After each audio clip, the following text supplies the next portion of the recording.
দিনাজপুরের কয়লা ভিত্তিক বড় প্রক্রিয়া তাপ বিদ্যুৎ কেন্দ্রের ৩টি ইউনিটের মধ্যে ২টি বন্ধ থাকায় ৫২৫ মেগাওয়াট ক্ষমতার কেন্দ্র থেকে বর্তমানে মাত্র ৫০ মেগাওয়াট বিদ্যুৎ উৎপাদন হচ্ছে, যা জাতীয় গ্রিডে সরবরাহ করা হচ্ছে। ১৮ অক্টোবর দুপুরে প্রধান প্রকৌশলী মোহাম্মদ আবু বকর সিদ্দিক জানান, ২৭৫ মেগাওয়াট ক্ষমতার তৃতীয় ইউনিটটির গভর্নর ভালভ স্ট্রিম সেন্সরে ৪টি টারবাইন নষ্ট হয়ে যাওয়ায় বৃহস্পতিবার রাত ৮টা ৩৫ ইউনিটটি বন্ধ হয়ে যায়। তিনি আশা প্রকাশ করেন, এক সপ্তাহের মধ্যে ইউনিটটি মেরামত শেষে চালু করা সম্ভব হবে।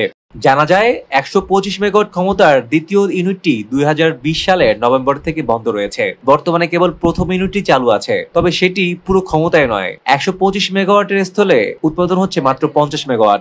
২০০৬ সালে স্থাপিত এই কয়লা ভিত্তিক বিদ্যুৎ কেন্দ্রের মোট উৎপাদন ক্ষমতা ৫২৫ মেগাওয়াট হলেও যান্ত্রিক ত্রুটির কারণে কখনো পূর্ণ ক্ষমতায় উৎপাদন করতে পারেনি। বর্তমানে কোল ইয়ার্ডে প্রায় ৪,৪০,০০০ টন কয়লা মজুদ রয়েছে, যা কয়লা খনির কর্তৃপক্ষের জন্য নতুন উদ্বেগে তৈরি হয়েছে।